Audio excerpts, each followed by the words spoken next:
Olá, amigos. Muita paz, muito amor. Que o nosso coração esteja aberto para emanar, nesse instante, vibrações de amor, de paz e de esperança para todos nós que estamos enfrentando um momento de gravidade em praticamente todo o planeta. No nosso país não é diferente.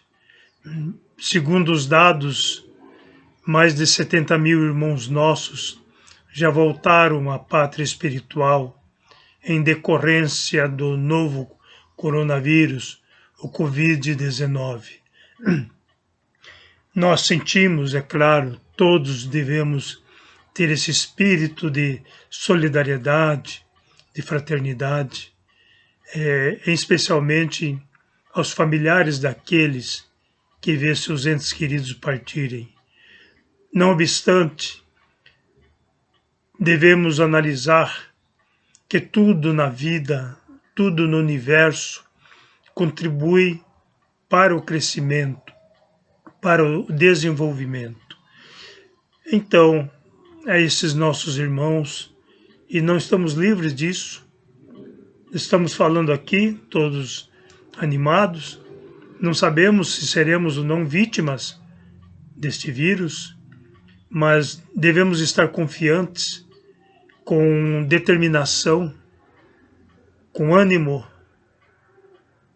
procurando fazer o que nós podemos ou possamos fazer em favor daqueles que neste momento necessitam de amparo, de apoio, do nosso abraço, mesmo não sendo físico pelas exigências, mas o abraço espiritual. Então, é o preâmbulo da nossa fala nessa oportunidade. E como nós estamos falando em pandemia, em mortes, desencarnação para a nossa linguagem espírita, nós vamos falar um pouquinho sobre o destino de cada um de nós após a vida terrena. Por que estamos aqui? O que somos neste planeta? O que nós somos de origem? E nós vamos então entender, como já temos falado de sobejo aqui, nós somos criados por Deus como princípio inteligente, que evoluímos, nos tornamos espíritos, que já é definido como ser inteligente, e temos as nossas idas e vindas entre o plano material e o plano espiritual. Hoje nós vamos pensar um pouquinho sobre o nosso destino após a nossa encarnação terrestre. As religiões falam de céu e inferno. Os antigos entendiam que havia 7 céus, então por camadas. Mais tarde, um filósofo chamado Ptolomeu, ele afirmou a existência de 11 céus.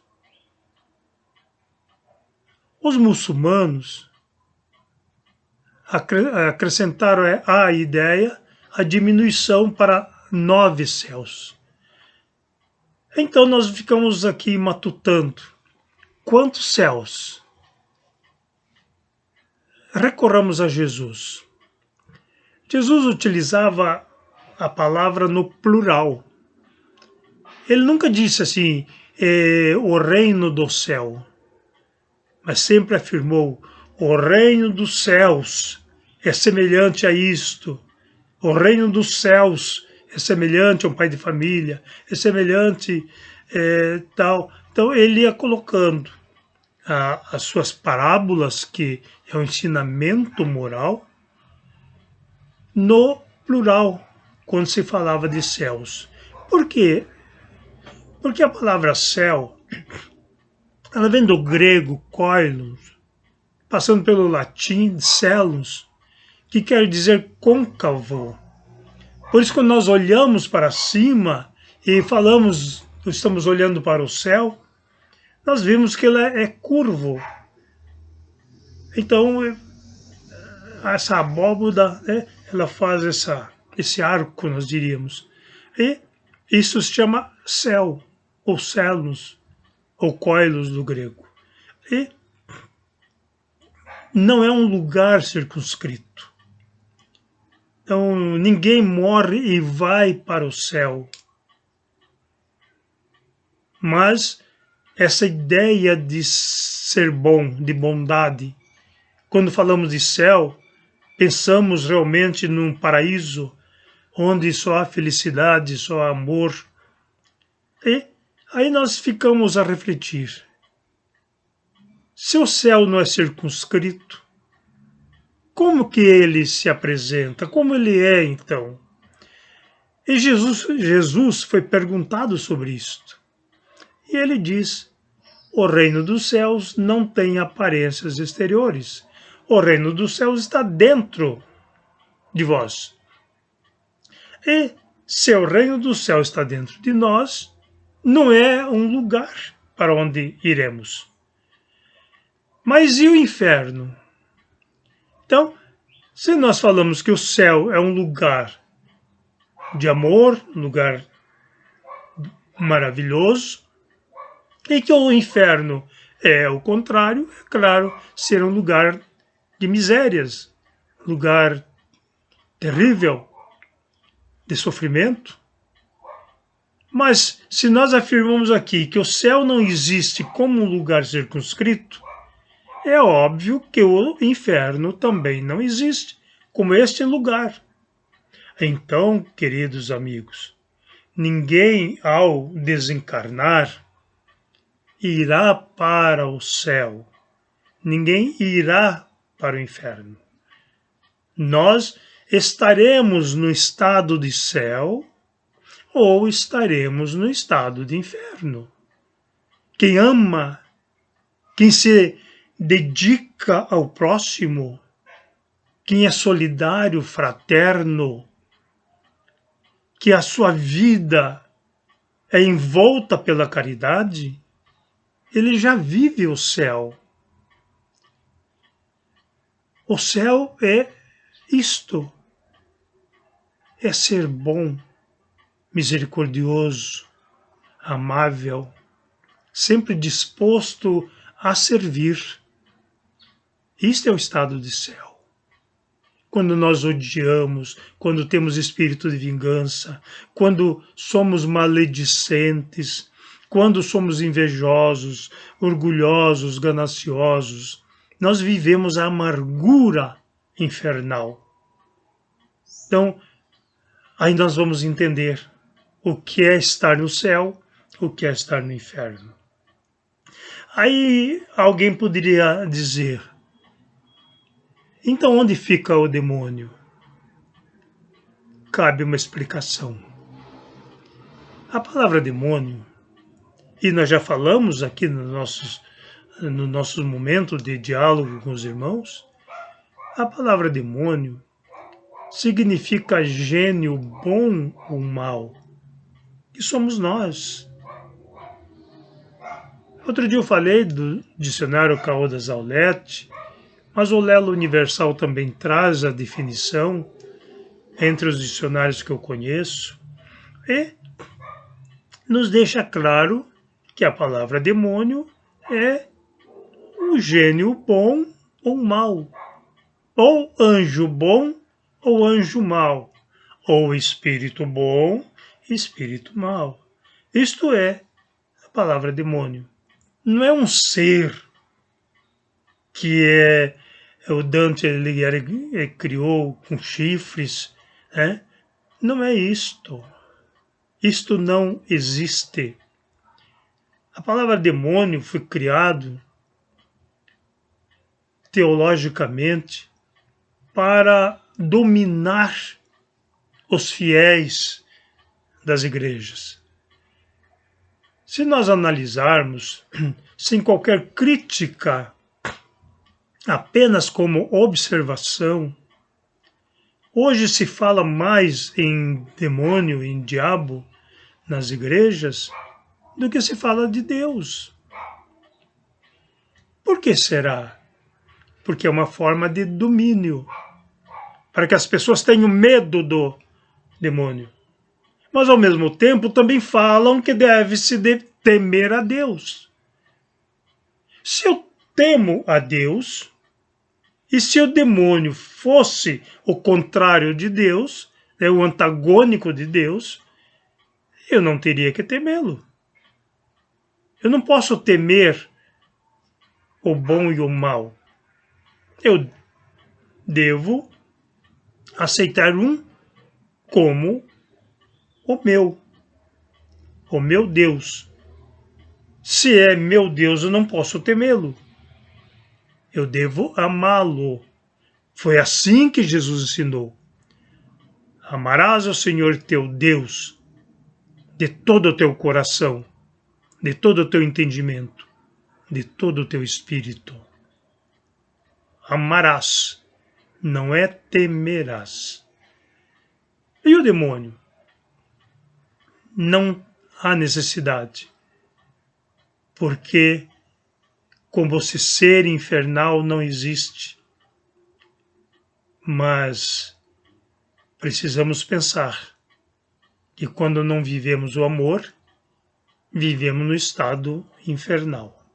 E logo eu disse que o demônio significa gênio bom ou mal. Aí tem outros deuses, né, do negativo, que não, mas e o diabo? O diabo vem também do grego como diabolos, que quer dizer o caluniador. Então, isto é diabo, o caluniador. Aí nós pensaríamos agora, se eu sou demônio, e se eu faço calúnias, levanto falso testemunho, falsos testemunho mesmo, maledicências contra o meu irmão, então eu estou sendo um diabo, um demônio diabo. Porque se ele é o fofoqueiro, aquele que é o maledicente, ele é um adjetivo do demônio, que somos nós, seres inteligentes. Logo, não é um ser, é um adjetivo, uma qualificação do demônio. O Laureano está falando bobagem, porque e o Satanás? Então, o Satanás também vem do Satã, que significa aquele que contraria, o opositor. Então, pensemos nisso. Aquele que se opõe. Alguém traz uma ideia e nós começamos a demolir ou demover essa ideia argumentando. Isso não é verdade, isso tal, está errado, por causa, apresentando as nossas contra-argumentações. E aí nós estamos sendo um Satanás. Então, Satanás é o que contraria. Foi isso que Jesus falou para Simão Pedro. Quando ele diz que iria a Jerusalém, Simão Pedro diz, não, você não vai, lá é perigoso, você vai ser entregue, você não vai. Até que, no momento, Jesus diz, vá de retro, Satanás. É assim que Jesus se dirige a ele. Vá de retro, Satanás. Significa, passe para trás, opositor. Deixa de me contrariar. Aí, nós vamos entender, então, as três figuras, que é o demônio, que é o ser, o sujeito, que somos nós. O diabo, que é uma qualidade que possamos ter, que é o do maledicente, do caluniador, do fofoqueiro. Ou Satanás, que é daquele que a tudo contraria, que nada está bom. que tudo me aborrece, sem perceber que é ele que aborrece. Isto é o Satanás. Aí nós vamos avaliar, queridos amigos, por que então surgiu a ideia desses seres, não, porque havia necessidade para amedrontar as pessoas. Não tem sua utilidade. Tem até o momento que nós raciocinamos e nos libertamos de tudo que é místico e que é mítico. Porque o ser humano ele é místico e mítico por natureza. É o aprendizado, a busca de conhecimento que vão nos libertando desses atavismos, dessas correntes que nos mantêm na ignorância. Deus não criaria seres para ser levado à maldição, para sofrer eternamente. Jesus fala isto. Se vosso filho pede pão, você não dá pedra. Se pede peixe, você não dá serpente. Você que é imperfeito, que é mau, quanto mais o nosso Pai Celestial, que dá boas dádivas aos seus filhos. Pensemos nisto. E vamos, então, analisando ponto a ponto. Mas tem outros deuses, né? Se fala lá de Belzebu. Interessante. Belzebu significa, né? Baal é o deus Baal, Zebu, que significa o deus dos estercos, deus das moscas. E outros deuses que nós vamos... A Lúcifer, essa figura não pode ser esquecida, porque era um anjo de primeira grandeza ao lado de Deus. E que um dia começou a articular um golpe para se apossar do lugar de Deus. E Deus descobriu isto e o expulsou do céu. Ele então foi mandado ao inferno. Peraí, o inferno? Não, as igrejas falam que o diabo nos atenta, nos persegue. Então eles estão na terra. Porque o Lúcifer, que a palavra Lúcifer significa aquele que carrega a luz, ele era um ser de primeira grandeza. Mas espera aí.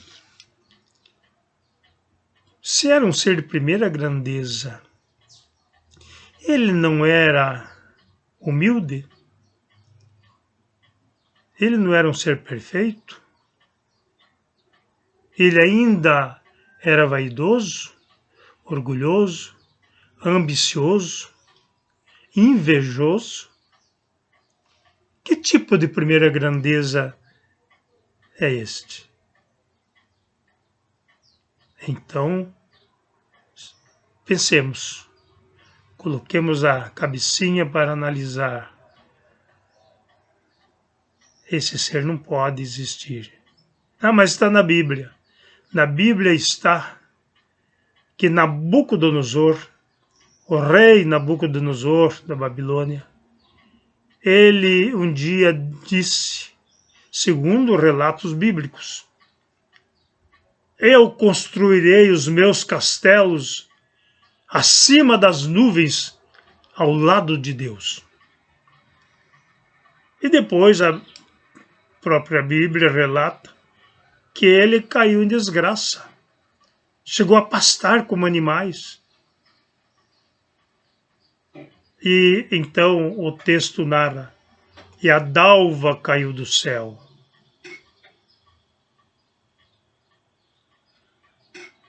Isto está lá em Isaías. Vale a pena ler. Aí nós pensamos, então eu não devo acreditar na existência do demônio? Demônio, sim, nós somos seres. Diabo? Quantas vezes nós somos diabos? Demônios diabólicos, caluniadores, destruímos vidas. Satã. Não analisamos aquilo que nos é colocado e vamos logo contrariando para marcar a nossa posição. Não é assim. Creiamos em Deus, aqueles que ainda não têm certeza de Deus. Porque quando nós tivermos certezas de Deus, já não mais precisamos crer. Porque teremos a nossa fé inabalável. Então, nós temos certeza de Deus. E esse Pai Criador, que nos deixa livres para pensarmos e agirmos. Mas seremos responsáveis pelas nossas realizações. Quem semeia amor, colhe felicidade. Quem semeia vento, colhe tempestade. Podemos escolher. Semeio amor ou semeio vento. O livre-arbítrio é meu. O resultado será para mim. Queridos amigos e irmãos, oremos em favor dos nossos irmãos acometidos pelo Covid-19, para que eles possam ser socorridos, tanto pelas equipes materiais, quanto pelas equipes espirituais. Os espíritos não fazem milagres. Queridos irmãos espíritas, não aproveitem o momento para iludir, dizer que haverá milagres dos espíritos superiores. Não vamos entrar nessa. Está aproveitando um momento de sofrimento para querer impor as nossas ideias, trazendo mensagens muitas vezes mistificadas, dizendo que o espírito tal está profetizando o fim da pandemia. A doutrina espírita não faz isto. Não faz milagres. É importante pensarmos nisso. A doutrina espírita nos ensina a nos melhorarmos, a amar e a servir. Mas não pode ser curado pela ação espiritual? Pode. Os espíritos que entendem da medicina estão também empenhados para ajudar. Eles não vieram resolver o problema. Estão trabalhando em conjunto, auxiliando aqueles que se ligam a eles nessa tarefa. Mas não iludamos em nome da doutrina espírita. Que Deus nos abençoe. Que Jesus seja sempre o nosso guia e modelo. Muita paz a todos.